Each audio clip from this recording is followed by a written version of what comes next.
Tidak semua kematian berakhir dengan sunyi. Ada yang justru memulai teror.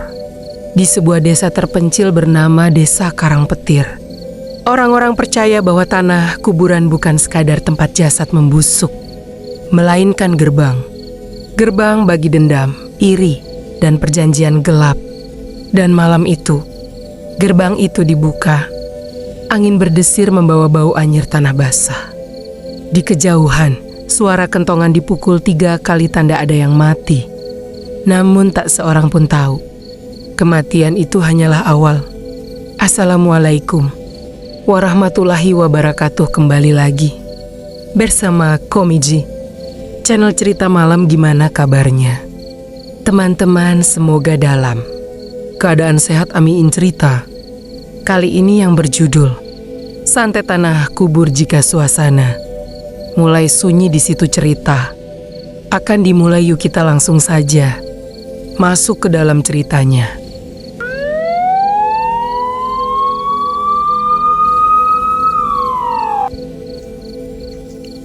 Ardi pulang ke desa setelah 15 tahun merantau, bukan karena rindu, tapi karena kematian ayahnya yang mendadak. Ayahnya, Pak Wiryo, meninggal dengan kondisi aneh. Tubuhnya menghitam, kukunya patah, mulutnya penuh tanah. Dokter bilang serangan jantung, tapi warga desa berbisik lain. "Bapamu kena santet," kata orang tetua dengan suara gemetar. Malam pertama Ardi di rumah tua itu, ia mencium bau dupa dan bangkai. Padahal rumah terkunci. Jam 2:13 dini hari, lantai dapur terdengar digaruk dari bawah. Setiap bangun pagi, Ardi menemukan tanah merah di bawah tempat tidurnya. Padahal kamar berada di lantai 2. Ibunya, Bu Ranti, mulai sering kesurupan. Ia bicara dengan suara berat. Dia belum puas, darah belum dibayar darah. Saat Ardi membongkar kamar ayahnya, ia menemukan kantong kain kapan berisi rambut manusia, paku, kain kapan bernoda darah, nama ayahnya ditulis terbalik, dan di bawah tertulis satu nama, Sukarto. Sukarto adalah dukun santet yang dulu diusir ayah Ardi dari desa. Pak Wiryo membongkar praktek pesugihan dan santet Sukarto hingga menyebabkan anak Sukarto mati dibakar warga. Sejak itu, Sukarto menghilang, namun dendamnya tidak pernah mati. Seorang tetua desa berkata, santet yang ditanam di kuburan tidak akan berhenti sebelum semua darah keluarga habis. Ardi nekat ke kuburan tengah malam. Di sana ia melihat api kecil biru menari di atas nisan ayahnya. Tengah bergerak, dan dari dalam kubur tanah hitam mencuat. Suara ayahnya terdengar, "Dipulanglah tanah itu." Ardi lari, namun sejak malam itu kuku kakinya mulai menghitam. Bu Ranti meninggal dengan tragis. Ia memakan tanah dan pecahan kaca sambil tertawa. Sebelum mati ia berbisik, "Dia pindahkan santetnya ke kamu." Ardi memuntah paku, darah keluar dari telinga. Warga desa mulai menjauhinya karena siapapun yang menatap mata Ardi terlalu lama akan mimpi dikubur hidup-hidup. Ardi menemui dukun tua bernama Mbah Karyo. Syarat memutus santet: 1. Mengambil ulang kubur Sukarto. 2. Membakar tulangnya. 3. Menyiram dengan darah keluarga sendiri. Jika gagal, jiwanya akan diikat selamanya. Kuburan Soekarto digali, namun di dalamnya kosong. Tiba-tiba suara tertawa dari segala arah. Soekarto muncul, kulitnya hitam, matanya putih, tubuhnya penuh paku. Santet ini tidak butuh tubuh, cukup dendam. Mbah Karyo tewas, warga satu persatu mati aneh. Ardi sadar, santet hanya berhenti jika satu garis darah menghilang. Ia menusukkan pisau ke perutnya sendiri di atas kuburan ayahnya. Ardi ditemukan mati keesokan paginya. Kuburan Soekarto runtuh, teror berhenti. Namun setiap malam Jumat Kliwon, suara Ardi terdengar dari tanah. Jangan bangunkan dendam. Desa Karangpetir kini sepi. Tidak ada yang berani menggali tanah karena mereka tahu santet tidak pernah benar-benar mati. Ia hanya menunggu. Pemakaman Ardi dilakukan cepat. Tidak ada doa panjang, tidak ada tangisan. Tanah yang menutup jenazah Ardi terus bergerak, seolah dadanya masih naik turun. Malam pertama setelah pemakaman, penjaga kuburan melihat tanah nisan Ardi retak. Dari celah itu keluar cairan hitam kental berbau anyir. Dan tepat jam 2:13 jam kematian Pak Wirjo, seluruh anjing di desa mengelonglong bersama. Beberapa hari kemudian, anak-anak desa melihat seorang pria pucat berdiri di sawah. Ia memanggil mereka dengan suara lirih, "Ayo main tanah." Saat seorang anak mendekat, ia melihat wajah itu jelas. Itu Ardi. Mata Ardi hitam penuh. Mulutnya berisi tanah dan paku. Anak itu jatuh sakit hingga 3 hari kemudian ia meninggal memeluk segenggam tanah kuburan. Santet yang seharusnya berakhir ternyata berpindah inang. Kini bukan hanya keluarga Ardi yang menjadi target, tapi siapapun yang tinggal di desa Karangpetir. Warga mulai mengalami muntah belatung, telinga berdarah saat tidur, kuku rontok satu persatu, mimpi dikubur hidup-hidup. Semua korban selalu berkata hal yang sama sebelum mati. Ada yang berdiri di atas dadaku. Tetua desa mengumpulkan warga. Mereka memutuskan melakukan ritual terlarang yang sudah dilakukan sejak ratusan tahun. Ritual itu bernama ngubur urip.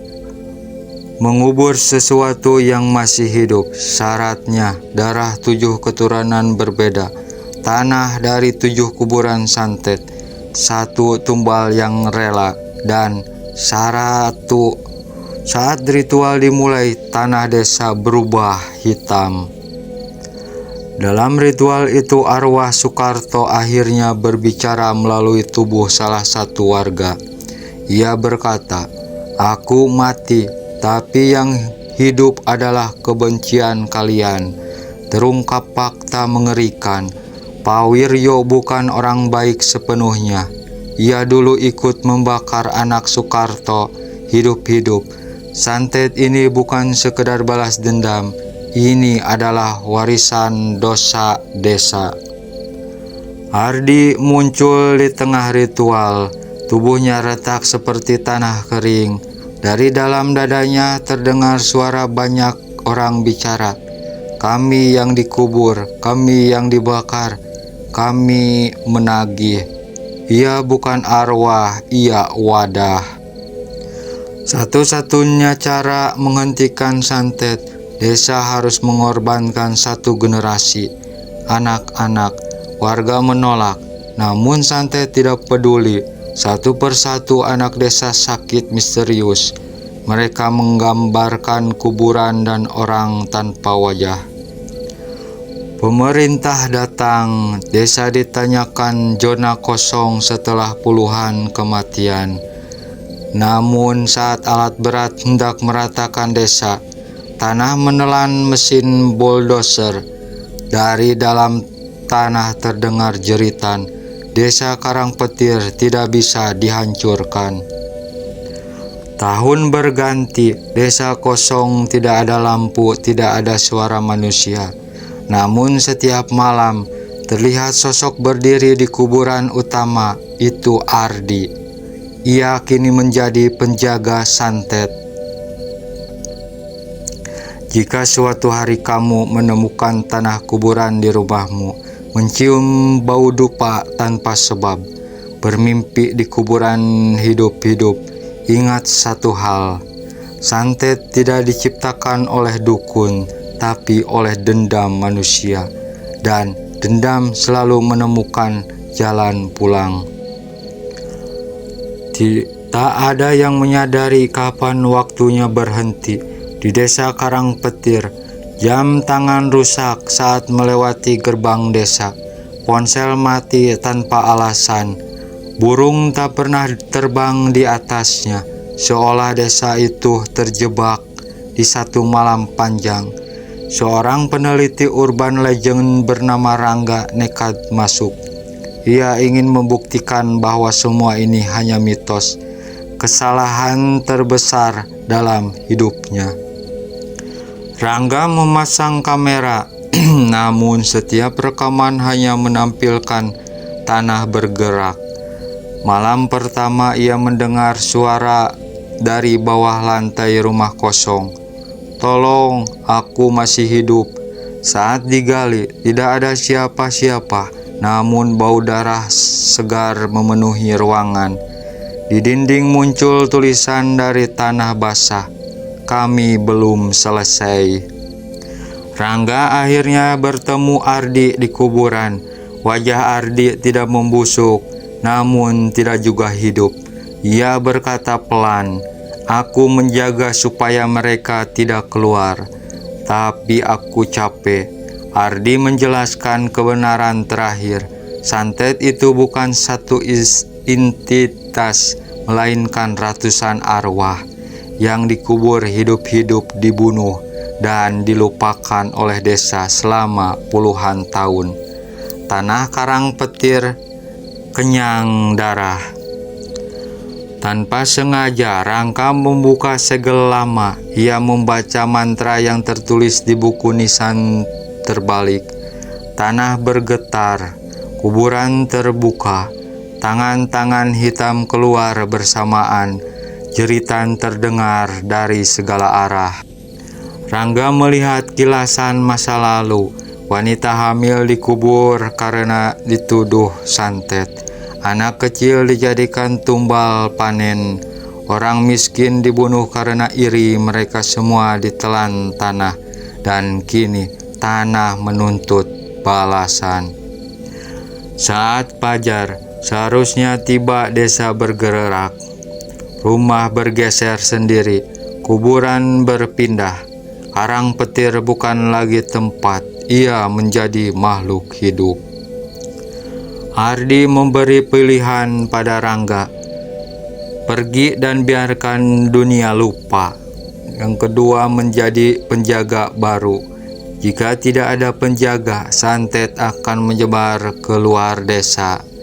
Rangga menangis, namun ia tahu tidak ada jalan pulang.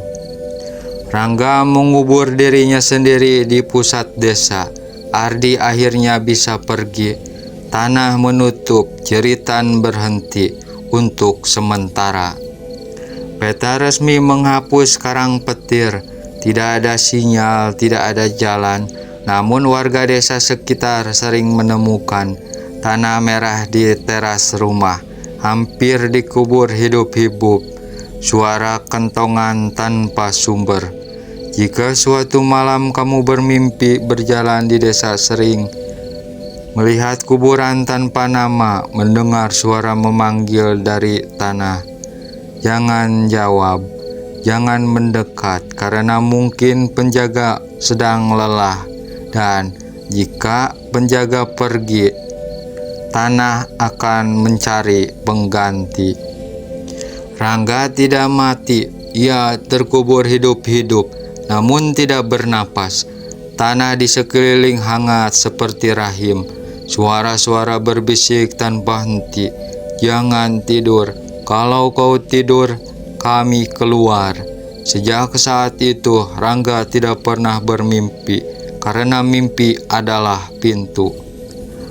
Kadang-kadang ada sesuatu yang mencoba melewati batas desa. Bayangan hitam tanpa bentuk, aroma tanah basah. Setiap kali itu terjadi, tanah di atas tubuh Rangga mengguncang, menghimpit tulangnya. Itulah caranya desa berkata, "Tetap sadar, tetap tenang." Di desa sebelah, orang-orang mulai mendengar bisikan. Suara dari bawah rumah mereka, "Kami di sini." Mereka yang menoleh terlalu lama akan kehilangan bayangannya. Dan malam berikutnya, tanah kuburan muncul di kamar tidur mereka. Seorang anak kecil menunjuk ke arah hutan dan berkata pada ibunya, "Om, itu enggak tidur. Om, itu di bawah tanah." Anak-anak selalu bisa melihat penjaga karena mereka belum sepenuhnya terikat dunia. Suatu malam, Rangga mendengar suara Ardi lagi. "Aku sudah jauh, tapi tanah masih lapar." Itulah kutukan sebenarnya. Santet tidak pernah kenyang, ia hanya ditunda. Untuk menahan lapar tanah, Rangga harus melakukan ritual kecil. Darah dari jarinya sendiri, doa tanpa nama, menyebut nama-nama yang terkubur. Jika satu nama terlupa, mereka akan mengetuk dari dalam. Suatu malam, Rangga lupa satu nama. Tanah berguncang, jeritan bocah terdengar. Di desa sebelah, seorang pria ditemukan mati dengan mulut penuh tanah dan paku. Santet menyentuh dunia lagi. Retakan muncul di pusat desa Karangpetir. Dari celah itu keluar bau mayat basah. Jika retakan itu terbuka penuh, desa lain akan ikut ditelan. Rangga tahu waktunya hampir habis. Penjaga tidak abadi, harus ada pengganti. Tanah mulai memanggil orang-orang tertentu. Mereka yang penuh rasa bersalah, mereka yang menyimpan dendam, mereka yang tidak ingin pulang. Santet memilih yang lemah secara batin. Jika kamu mendengar cerita ini larut malam dan tiba-tiba mencium bau tanah basah, itu bukan imajinasimu, itu tandanya tanah sedang mencari penjaga baru. Suara Rangga kini semakin pelan. "Aku capek, tolong jangan ingat desa ini, karena ingatan adalah pemanggil. Selama orang masih membicarakan Karangpetir, kutukan tidak akan mati. Tidak ada klimaks, tidak ada ledakan, hanya malam yang berjalan terus dan tanah yang tetap mengingat." Jika suatu hari kamu bermimpi menggali tanah tanpa tahu alasannya, berhentilah. Mungkin ada sesuatu yang sedang mencoba keluar. Tanah tidak selalu rakus, kadang ia hanya menunggu. Rangga kini hampir tidak bergerak, napasnya pendek, darahnya jarang menetes, namun tanah tetap menahan hidup. Karena selama penjaga hidup, kutukan tidak perlu berburu. Suatu hari, sekelompok pendaki tersesat. Mereka tanpa sadar menginjak batas Karangpetir. Tidak ada papan, tidak ada tanda, hanya rasa berat di dada. Salah satu dari mereka berkata, "Kok tanahnya kayak napas?" Malam itu satu orang tidak bangun lagi, mulutnya penuh tanah merah, matanya terbuka menatap ke bawah. Tanah mulai memanggil lebih jauh, lewat mimpi, lewat cerita horor, lewat rasa penasaran. Orang-orang yang sering mendengar kisah santet akan bermimpi menggali, bukan karena takut, tapi karena rindu yang tidak pernah pahami.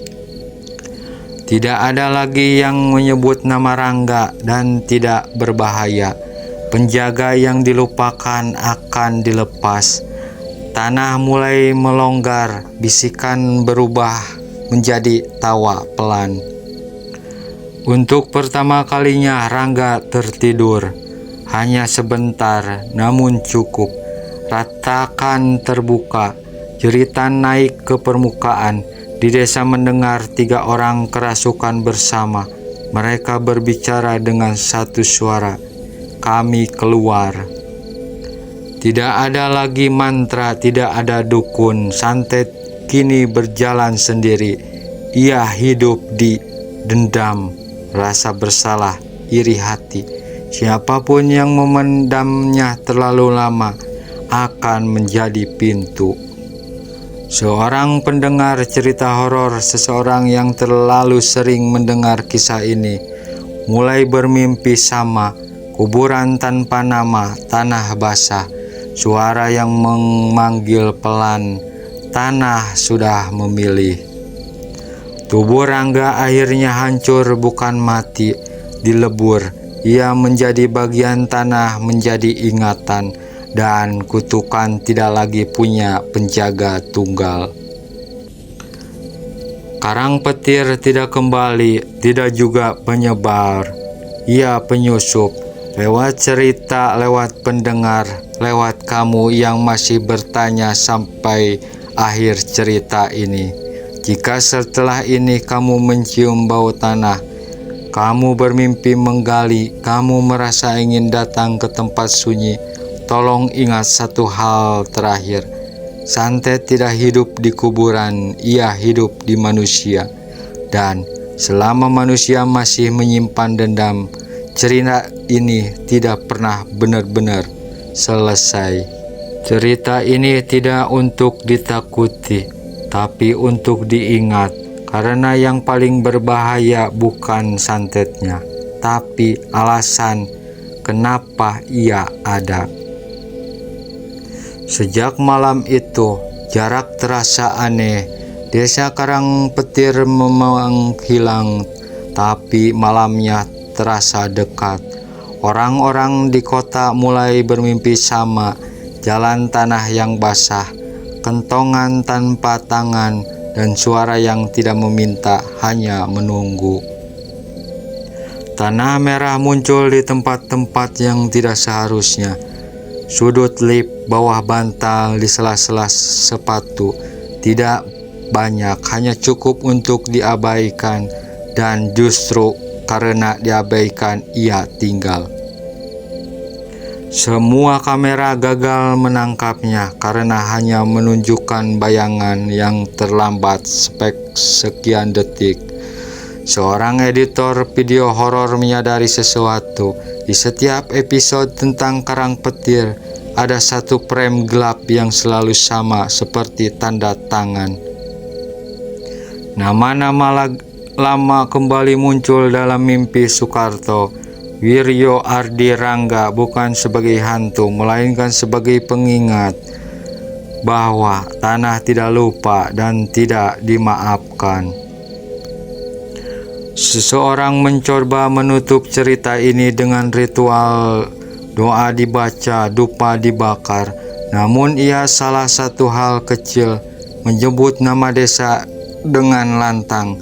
Angin berhenti, api mati. Tanah di halaman rumahnya retak tipis. Kini tidak ada satu penjaga, ada banyak. Bukan orang-orang yang terkubur, melainkan mereka yang menyimpan cerita ini terlalu lama.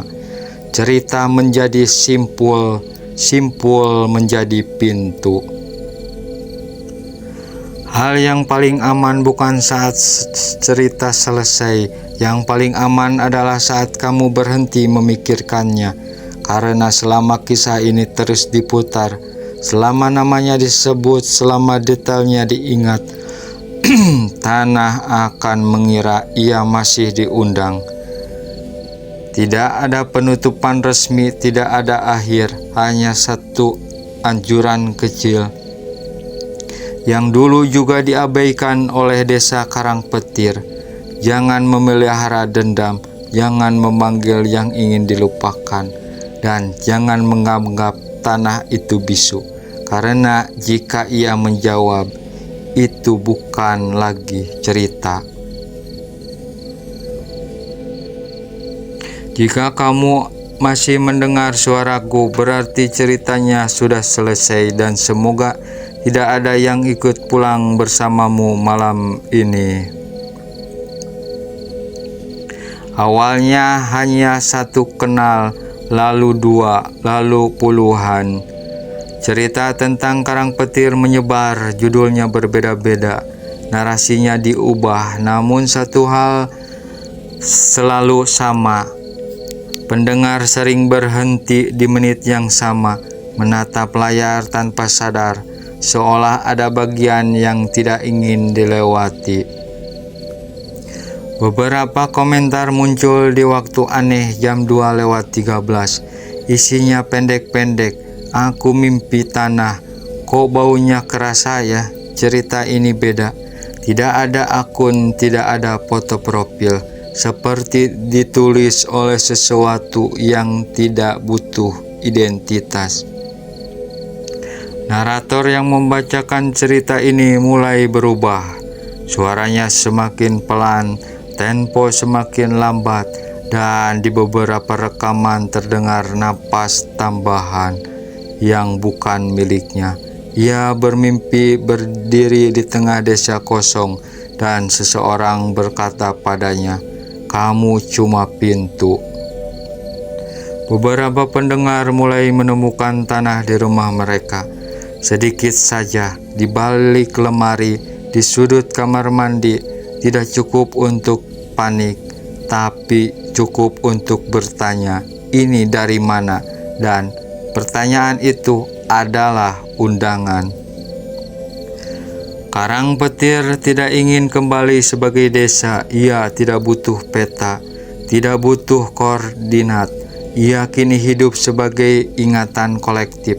Selama ada yang mendengarkan, membayangkan, merasakan, maka desa itu ada di sana, di kepala, di mimpi, di jeda sunyi sebelum tidur. Dulu penjaga adalah Ardi, lalu Rangga. Sekarang penjaganya adalah ritme, suara narator, musik latar, dan perhatian pendengar. Selama cerita ini diputar sampai habis, tanah tetap diam. Jika suatu hari cerita ini berhenti di tengah, tanah akan mencari jalan lain. Jika kamu masih membaca sampai sini, berarti kamu adalah bagian akhir dari cerita. Bukan korban, bukan penjaga, hanya saksi. Dan saksi selalu punya tugas sederhana. Jangan membawa cerita ini ke tempat tidur.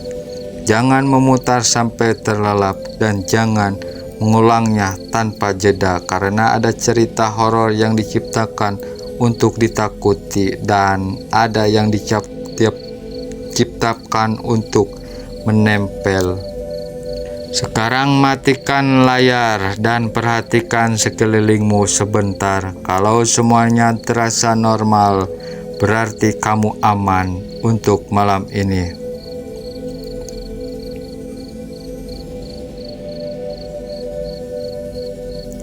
Malam ini tidak beda, tidak ada angin aneh, tidak ada suara, dan justru itu tandanya. Karena setiap teror besar selalu diakhiri dengan kesunyian total. Karangpetir tidak lagi memanggil, tidak juga mengirim mimpi. Ia diam. Tanah yang pernah muncul di sudut-sudut rumah mengering, menghilang menjadi debu biasa. Tidak ada bau, tidak ada bekas, seolah tidak pernah ada apapun. Dan itu berarti sesuatu sudah ditutup dengan benar. Nama Soekarto tidak lagi muncul, nama Wiryo memudar, nama Ardi akhirnya benar-benar pergi. Rangga tidak dikenang dan itulah yang ia minta. Karena beberapa penjaga hanya ingin satu hal, dilupakan. Narasi ini tidak lagi ingin didengar keras-keras, ia tidak ingin diundang, tidak ingin dianalisis, ia ingin satu hal sederhana, selesai, seperti doa yang sudah diaminkan. Jika setelah ini kamu tidak bermimpi apa-apa, tidak mencium bau tanah, tidak merasa ingin mencari kisah lanjutan, maka penutup ini berhasil karena cerita yang ditutup dengan benar tidak meninggalkan ekor. Tidak ada peringatan, tidak ada ancaman, hanya satu kalimat sebagai penutup tanah. Yang dikubur biarlah tetap dikubur. Cerita ini selesai, tidak ada lanjutan. Terima kasih sudah mendengarkan. Selamat beristirahat. Dan selesai. Cukup sekian dan terima kasih kepada pendengar sekalian. Sampai jumpa di cerita selanjutnya. Wassalamualaikum warahmatullahi wabarakatuh.